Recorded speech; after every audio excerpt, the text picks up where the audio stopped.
Welcome to Learning from Nature, the Biomimicry podcast with me, your host, Lily Ehrman. If things sound a little different this season, it's because my world has completely shifted. I recently stepped into a brand new role, one defined by sleepless nights, fierce love, and a lot of spit up. I became a mother. Looking at my baby, the stakes for the future suddenly feel incredibly personal. It's easy to look at the world right now and feel overwhelmed. But nature doesn't panic. It adapts, it regenerates, and it creates conditions conducive to life. So this season, we aren't just talking about cool designs inspired by shark skin or lotus leaves.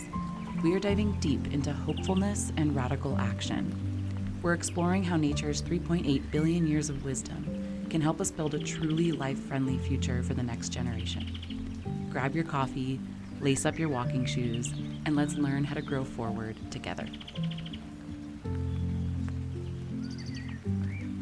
Today, we are diving straight into where the magic happens, quite literally. In nature, the most dynamic, biodiverse, and resilient zones aren't found at the stable center of an ecosystem. They explode at the edges, right where the forest meets the meadow or where the river encounters the land. These overlapping spaces spark a burst of life and innovation that neither habitat could create on its own. Our guest today believes the exact same rule applies to our organizations. Joining me is Ines Garcia, an agile coach, circular economy expert, and author of Nature's Blueprint for Business, Harnessing the Hidden Power of Edges. We're talking about how to stop managing our business boundaries like rigid walls and start cultivating them as spaces for collaboration, shared value, and climate action.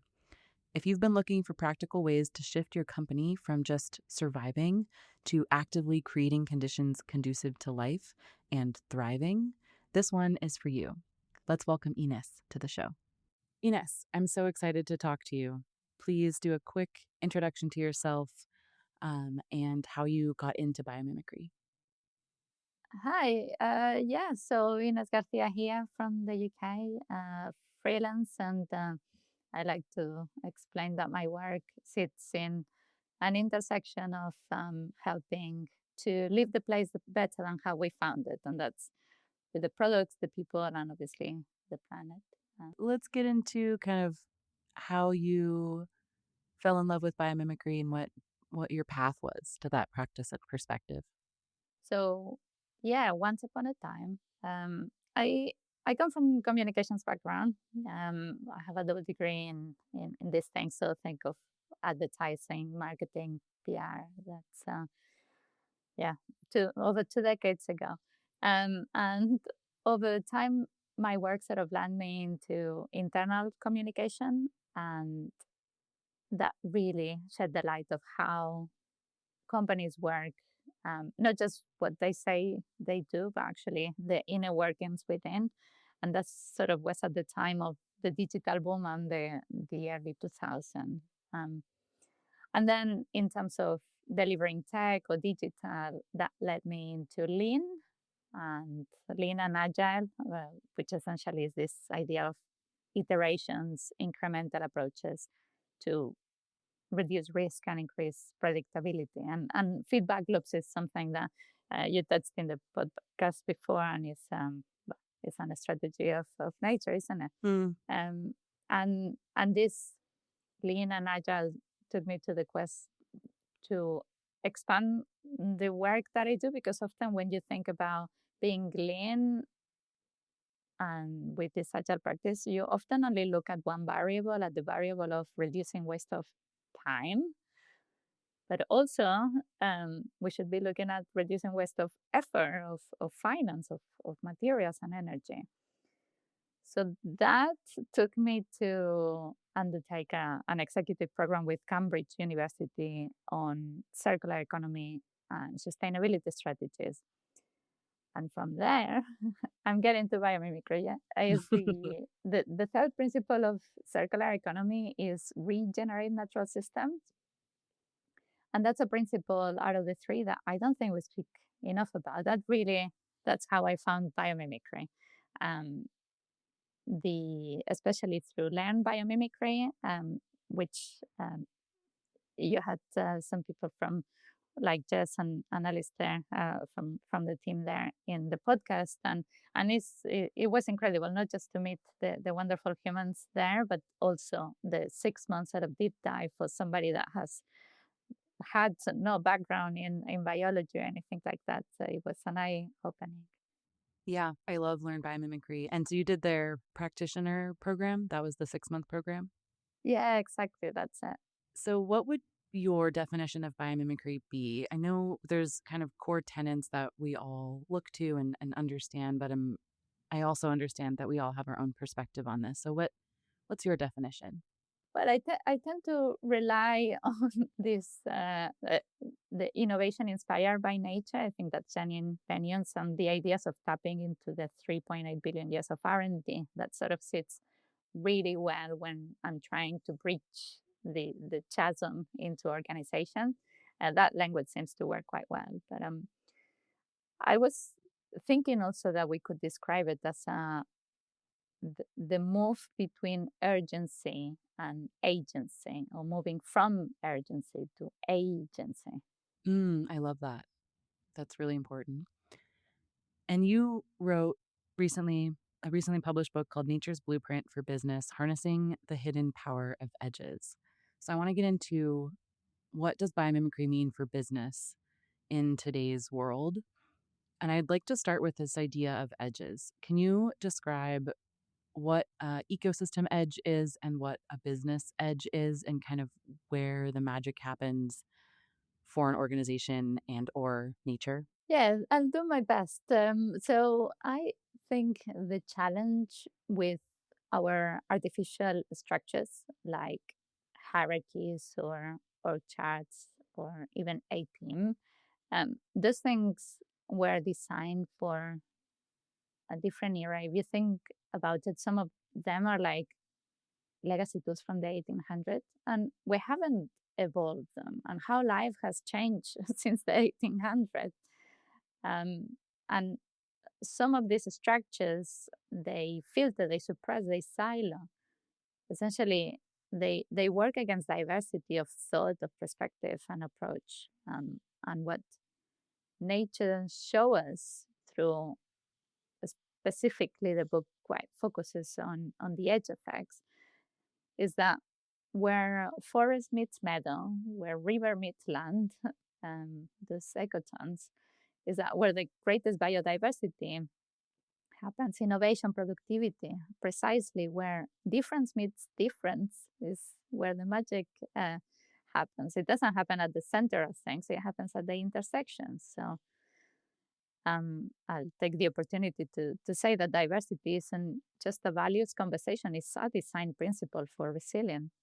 Yeah, I'm excited to get more into this. And so these permeable zones that exist in the natural world are really important places for a lot of stuff. And we can explain that more. It's really well written in the book. How do you envision leaders or, you know, the head of companies? How do we redesign these rigid departmental silos, like you mentioned, to function more like the edges that we find in nature? And what would be the impact of that? So structure informs culture, and I don't think we are aware of this enough.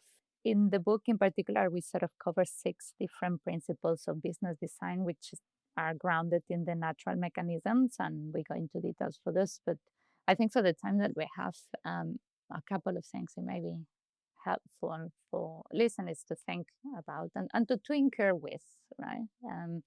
One is this idea of increasing perimeter. Um, think about the pond and how the increase of edge on that shape, right? So even though the surface area is the same, even the volume is the same, then the perimeter is greater.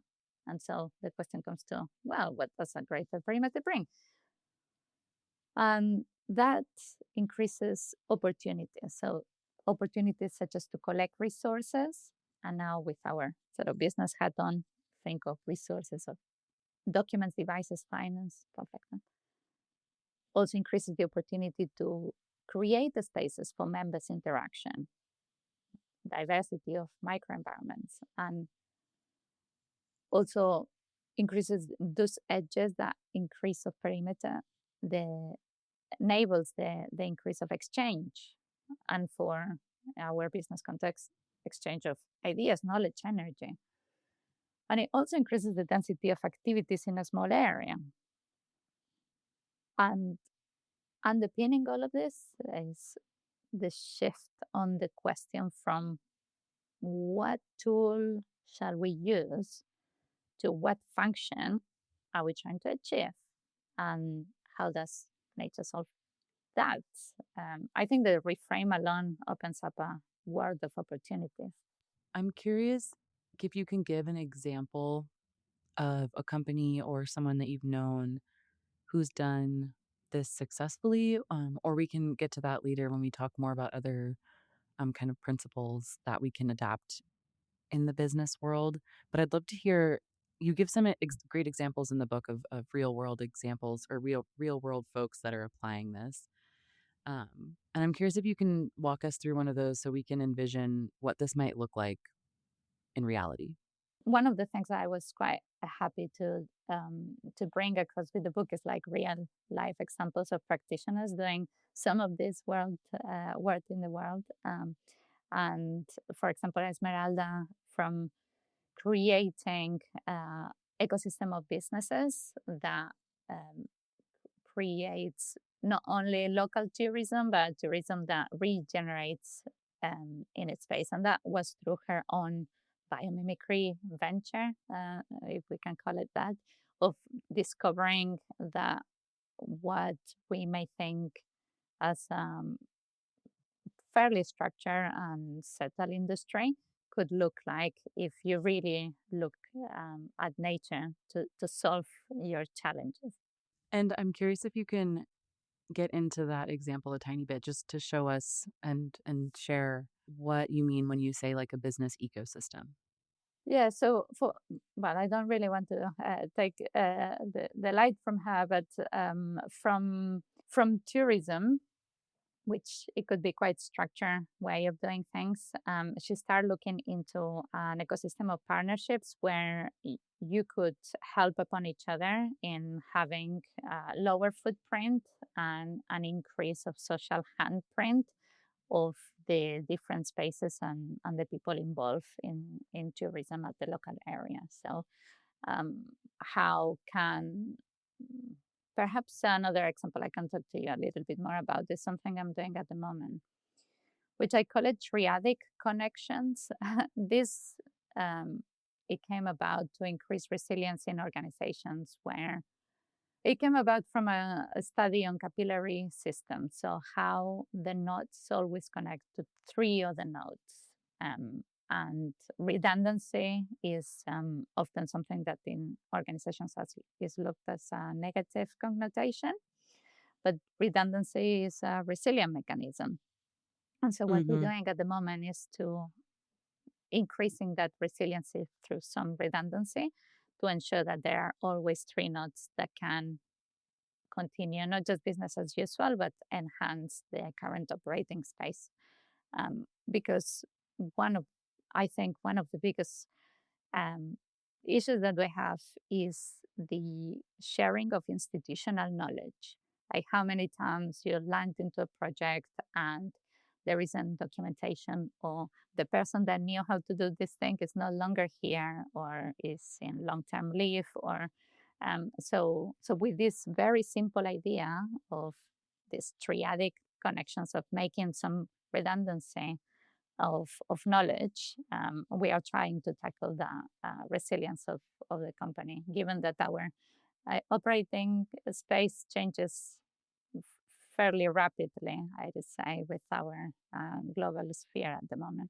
That's very Does cool. that help? Yeah, it's just like these simple principles that we can apply. I think, especially for folks who aren't in the space, just hearing how it can be, what it looks like in reality, I think is really important. And I'm sure you have a lot of answers for this next question, but I'm curious if there's a biggest hurdle that you've noticed when you're talking to business leaders or kind of trying to implement these ideas of biomimicry to ultimately make the organization more resilient or regenerative. But in the current systems, I'm sure there's a lot of challenges. Can you name one of them, or which one is the biggest, or get into maybe a few if there's a few top challenges? Well, yeah, how long we have?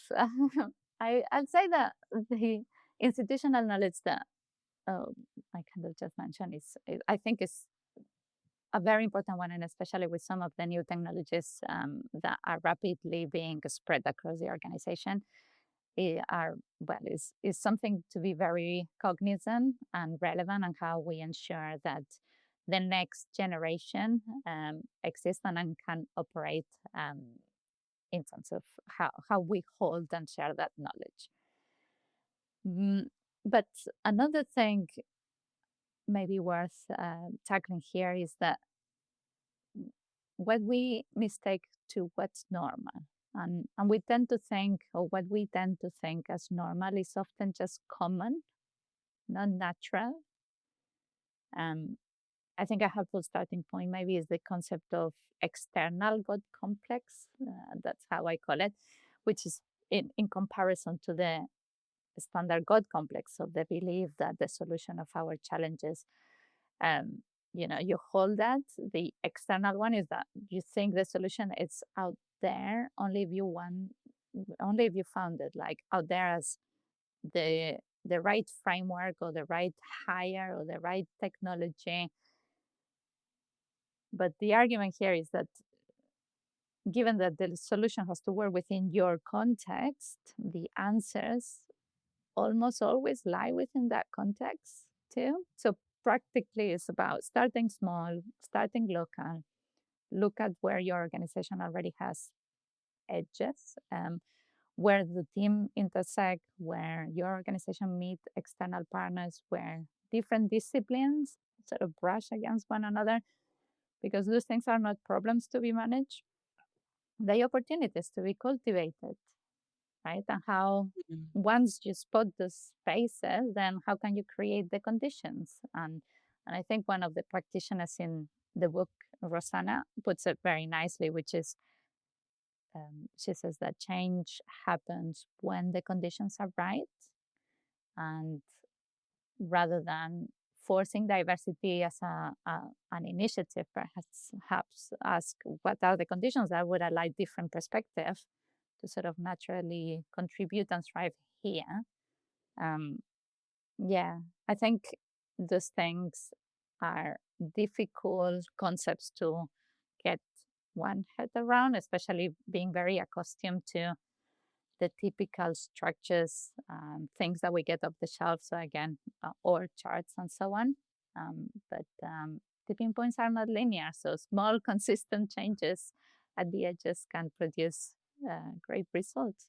And this makes me think too that there might be a lot of different entry points for this sort of culture shift, right? So I'm curious if there's somebody listening into this episode that isn't a leader in an organization per se, but is interested in integrating some of these ideas, how would you suggest that they might get started? Or if somebody is listening in that is a leader in an organization, how would you suggest that they start implementing some of these ideas? Like the two perspectives or these two entry points where you might have a lot of quote unquote power and not a lot of say.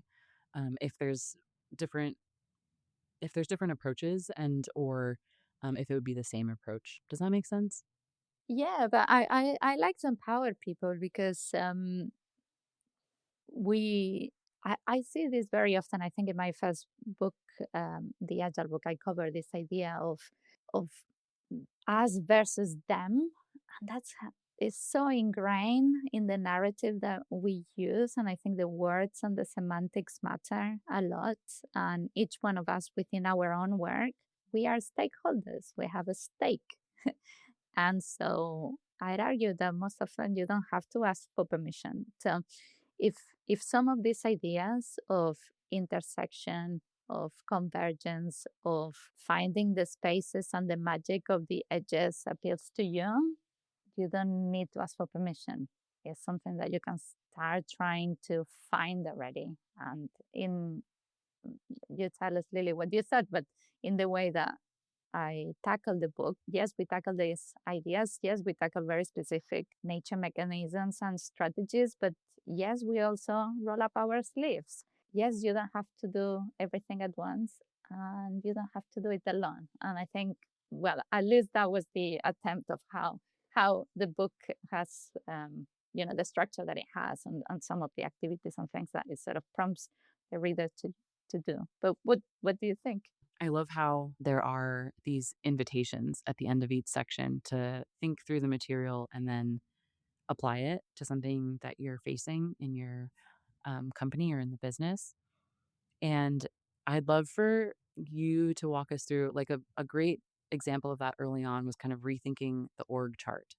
And I think whether or not people who are listening in are part of corporate America or any organization, you immediately have this image in your mind, right, of a hierarchical org chart with somebody at the top, maybe a couple people at the top, and then literally from top to bottom, there's people that are linked together, usually by one line, and it's vertical. And so this is uh, a very incredible visual, I think, for how businesses are run right now. And you get right into it at the beginning of the book, like how to rethink this org chart. Are you excited about the potential of biomimicry and want to begin your own journey in this field? Take the short course set from Learn Biomimicry and kickstart a nature-inspired future. Use my code LEARNINGFROMNATURE, that's all one word with no spaces, to save $60 when you purchase the Biomimicry short course set. Just head over to learnbiomimicry.com/learningfromnature.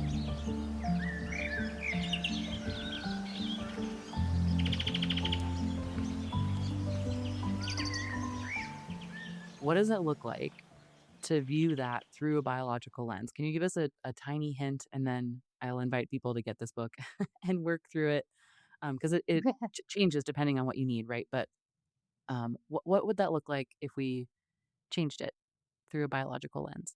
Yeah, and if I may, another wonders of why the magic happens at the edges is that I'm very glad that you mentioned some of the visuals. I had some of them in my head, but I haven't.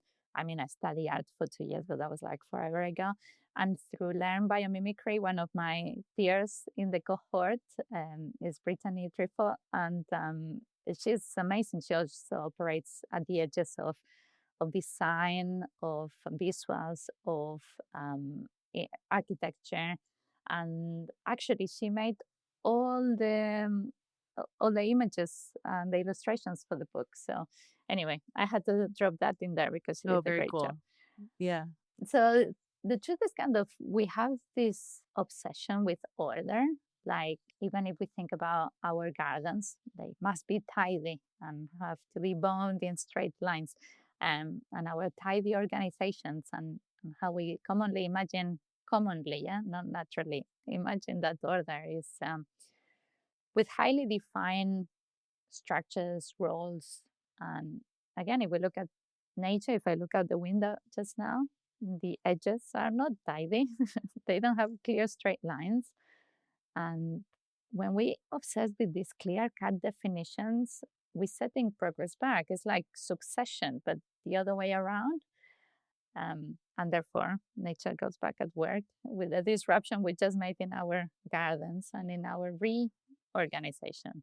Um, so especially these very artificial structures are for splitting and competing for resources, like gaining terrain and influence, and very linear compartmentalized structures like orchards, but also the square fields imposed in landscapes by petrochemical agriculture.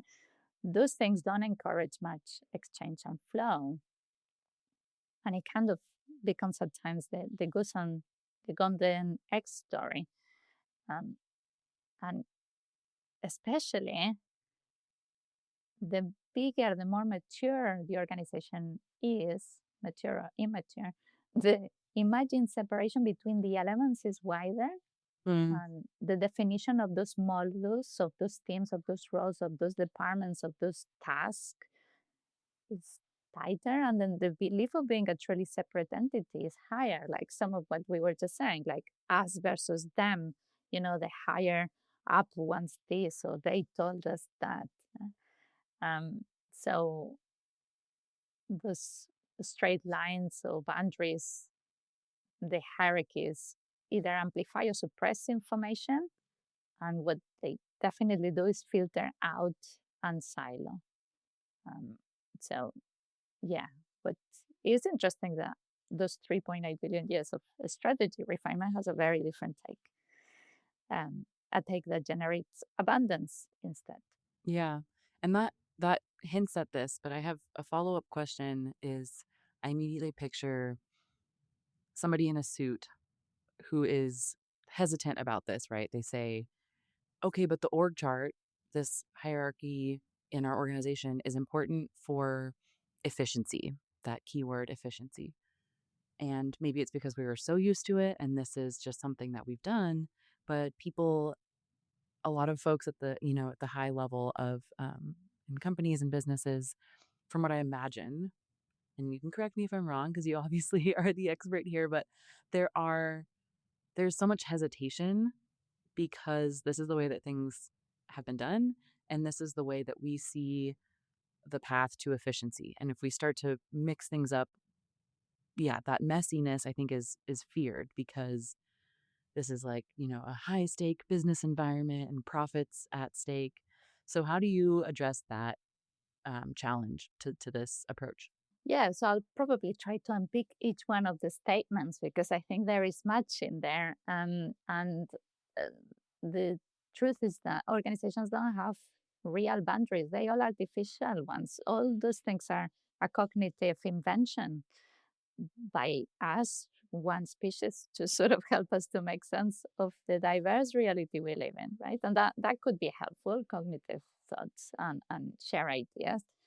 But one of the repercussions of having those cognitive boundaries, like where the team starts and where it ends, is that notion of really being a separate party. And so when we focus with the team structure on the elements, on the components that form a whole, then we're missing out the spaces, the connections, what comprise those things. And so the question should be rather if rather if we what exists or not, because at the end of the day, we are governed by natural laws, regardless if we know it or not, or we like it or not. But how those spaces, how those connections, how those intersections can be sustainable, can be resilient, can be regenerative, just because you may not have it in your org chart doesn't mean it does not exist. And so if you only base it's just so many things I could tap into, Lily, sorry, but if you only think about your performance based on the past, is that helping you moving forward? Yeah, I think that's kind of the biggest hurdle from what I've seen, just from kind of peering in from afar. Somebody who's never worked in corporate America or a big business, but rather nonprofits and universities, even in a university setting and a nonprofit setting. Though you could argue there's still a lot of those same challenges when you're starting to work between departments and kind of foster this resilience because we are told for so long that productivity equals a silo. You have one department that's really good at one thing, and then that's all they do. And there's not a lot of connection and communication between departments. And same for, marketing or whatever it is. Yeah, but we want to go far, we better go together. Yeah. Otherwise you're just making a very fragile environment, not an Yeah. agile one. Yeah, totally. And I've experienced that, right? I mean, and in a university setting, I think it just happens sometimes naturally too, or maybe unnaturally, I should say, that these silos kind of become Mm. more and more distinct. Or in a university, the departments, right? You have your chemistry department and your architecture department, and they're literally across campus from each other. And I love that biomimicry is inevitably this kind of integration point between departments. But that's a tangent for another day. I would love to maybe hear in from a like hopeful perspective from companies that you've worked with, if you've seen this shift take place and kind of how you've moved the needle. Does somebody have to have this um, as a emphasis and then they bring it in and they are the champion of this idea? Or, yeah, what does that look like? Well, um, it can take different forms. In all honesty, with the kind of work that I do, sometimes I will get into an engagement with an organization because it can be very specific. Like they have this technical application that is behaving in a way that they don't know. And I go there and sort of unravel the spaghetti design, which is fine. But then what you want to do is um, help the existing team to know how to do these things. And then what often happens is that I start working with the spaces in between different departments. I may have tackled, I don't know, a marketing application and the integration with something else. And that surfaces that there is a human social space to tap into as an intersection, as an edge that will help the organization to perform better. And that then, when that's tackled, then that opens other. It's kind of like um, snowball effect, but a good one that moves from one space to another. And with agile, it happens very often quite similarly. You may start often work quite well. You start with a small agile bubble. You don't have to call it agile. I think some of the things sometimes it's better not to give it a name. A pilot space where you have the freedom, the agreed space and headspace and time to experiment. And often other departments would not know what's going on there, but they know that something's happening and it looks good and people are more joyful and things start happening in a more positive way. So they like, we want some of this too. So it can be quite organic. That's, I guess, what I'm trying to get to. And often is to find the people that are willing to give it a shot.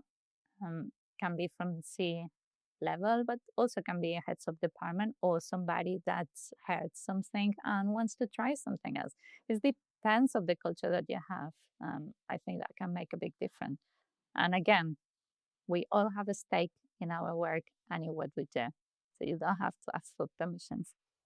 Yeah, I love that. Just challenging and understanding the power dynamics and our understanding of them because it might be something that you're thinking, but it's not actually the reality. I love your description in the book. You kind of get into mycelial networks and different kind of connection points, nodes in a system, and this shift from competition to collaboration, which is everywhere in nature. We often focus on the competition because that is something that we've been kind of taught through the evolutionary biology books, quote unquote, survival of the fittest, when in fact it's actually survival of those most adaptable to change. But what Mm. can these networks, mycelial networks, or forest borer, how can these networks be applied to our business approaches to competitors or partners or even internally? I'd love to just get an explanation of that and give us kind of this visual of, mm, yeah, what that application looks like.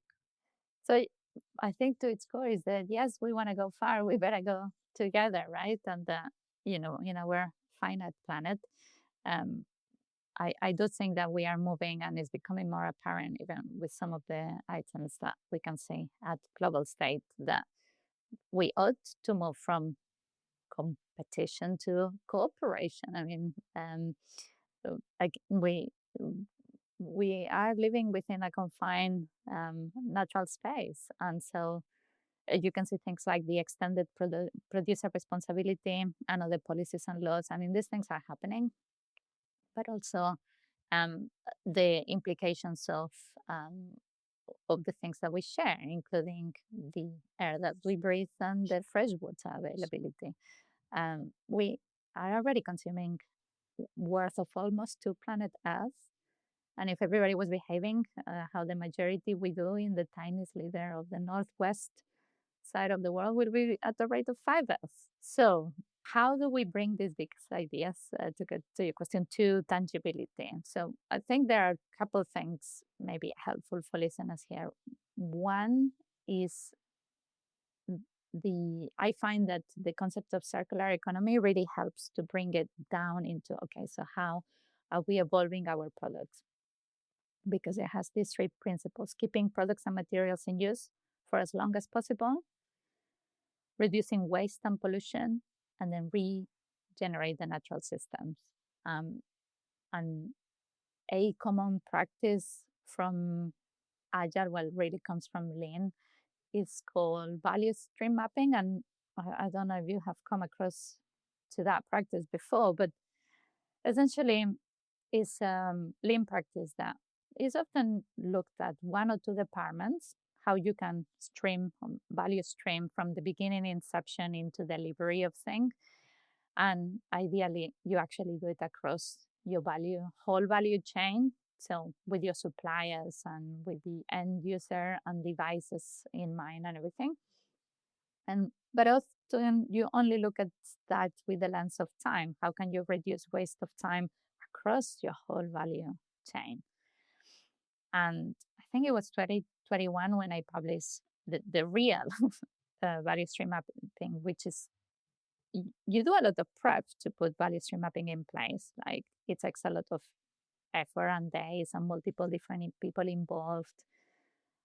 But take it up a notch. You're already making that sort of mapping exercise to reducing waste and also find waste of materials, of energy and transport. And I think great things can emerge from these sessions. So, for example, I was working with one of the biggest utility companies here in the UK. And just this idea of keeping products and materials in use and value stream mapping, it gave us the visibility of what was happening with the return process. So this is products, it was sort of the innovation side of the company, that you will have devices in your house that will help you to reduce your energy consumption, and it will help you, for example, finding out when the flow water changes, so you most likely have a leak, and be more proactive with stuff like that. But what happens when a device doesn't work? Well, it gets returned, and unfortunately, products, feasible, great products, working already, were sitting in a warehouse doing nothing.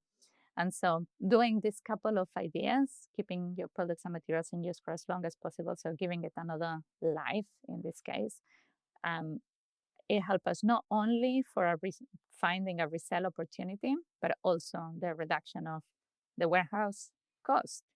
So fairly simple ideas, I think, but very applicable into how we operate today. And you very quickly will find this wastes, which is waste doesn't exist in nature, right? So we better tap into these things that we already have available today. We don't need to go to Mars. Yeah, I love that. And as we're kind of wrapping up here, I'd love for you to give us a peek into, for you, what does a thriving organization look like 10 years, 20 years down the line compared to this kind of current industrial era version that we see most of today?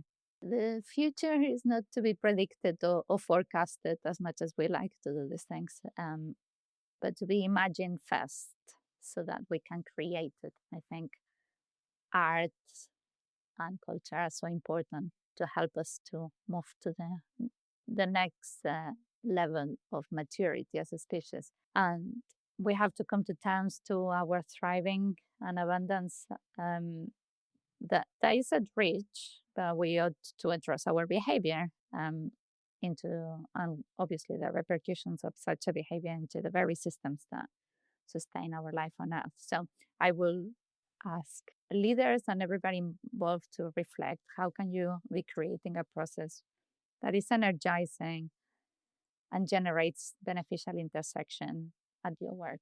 You have a stake, right? How can the very structures and behaviors and the members within, how can we be resilient to fluctuations? I think adaptability is becoming such an important skill. How can we be creating those conditions that form and reorganize connection, especially in response of learning or an injury and stress, like when something happened in your organization, are you going back or are you going forward, right? And how can we be creating a manner of work that will allow us to flow to interest by default? Because context is everything. So if you answer some of these questions, I think that's how the future will look like, in a way that we can create energizing spaces of work that are leaving us in abundance, leaving us in a better state. I mean, mission zero is not good enough. So how can Mhm. we be creating these conditions that can help us to organize our connections? Maybe our HR policies doesn't enable that yet, but those are cognitive creations, right? Those things are amendable. And how imagine a world of work where we all follow to interest by default. How would that look like? It's exciting. And I love that you emphasize empowering everybody too, not just the folks at the top who have maybe more of a say, but not all of the say. We all are stakeholders. I think that's a really important takeaway. Ines, what is bringing you hope right now? I love this question to kind of conclude our chat and conversation and give us some tangible ideas and dreams for the future and also ground us in the present. So what's bringing you hope? Yeah, I love that you asked this because I ask this to people a lot. I nowadays I take every bit of hope that I can, and I think sharing this is a great way to see that we can have ripple effects beyond oneself. So it makes me think of the nurture human nature, like nurture us to care and protect while growing. And as you know, in the book we have this little sections, nurture human nature. And I sort of went through that path to help us think of the relationship, because we often use the phrase of human nature to describe behavior that is not ideal or desirable. Um, and I think we need to break free from these misconceptions and narrow narrative that are only there because we repeat them enough. um, and so how can we think that we operate as a separate entity of nature when we are nature, right? We are governed by the same natural laws. How can human nature be negative? Which, if you think about it, it makes no sense, because the natural human attribute of curiosity, sociability, drives of to learn, to contribute, um, semantics matter, and how we shift our vocabulary, the words that we use. Can we be more precise, more organic? How can we maybe small changes is going to help us to widen our view by the words that we use? And nurturing human nature is that edge in between our current paradigm of human and the world which it was born from, which is nature. And that gives me hope that we can nurture human nature. People care, and we are creative beings. So the skills are in our hand. The question is, are you willing to be part of the solution? Hmm. Thank you, Ines. I'd love to hear how folks can get your book and or contact you if you're open to that. If you have a website, this is the time to share that, and then I'll include it in the interview. Thank you. Yeah, I love to hear as well what sort of things resonates to people, and what are they trying to help us to leave the place in a better state, especially the place of work. So you can go to my website, which is inesgarcia.me. And yeah, you can see my portfolio and the books and a lot of different adventures. I can help myself. Life is full of flavors. Why work wouldn't be? Amazing. Thank you. This was a great conversation. It was a pleasure to talk to you today. Thank you so much for having me, Lily. Thanks for tuning in. This is a quick reminder that we have some really awesome nature nerd merch like shirts and stickers, so you can help support the podcast and look cool on your next hike. These were custom designed by my friend and incredible artist, Sarah Williams, and they showcase the amazing range of unique organisms here on Earth. You can grab yours at learningfromnature.earth/merch. I also want you all to know how much I appreciate every review, rating, recommendation, and support, as you are all helping biomimicry reach more people. Together, we can not only imagine, but create a beautiful world with life at the forefront and guiding the way.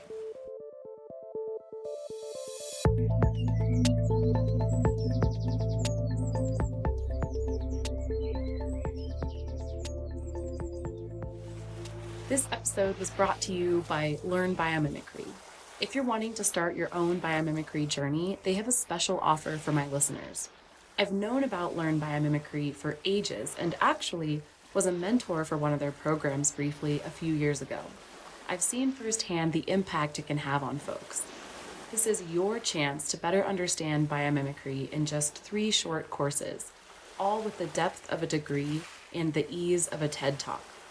Today, Learn Biomimicry has helped more than 1,679 learners from over 41 countries practice biomimicry in their personal and professional lives. They've brought biomimicry to every continent, with the exception of Antarctica, although that could change, you never know. All my listeners save $60 when you purchase the Biomimicry short course set. There's also a free ebook to get you started. Use the coupon code LEARNINGFROMNATURE with no spaces, or head to www.learnbiomimicry.com/learningfromnature. That's all one word. www.learnbiomimicry.com/learningfromnature. Happy learning!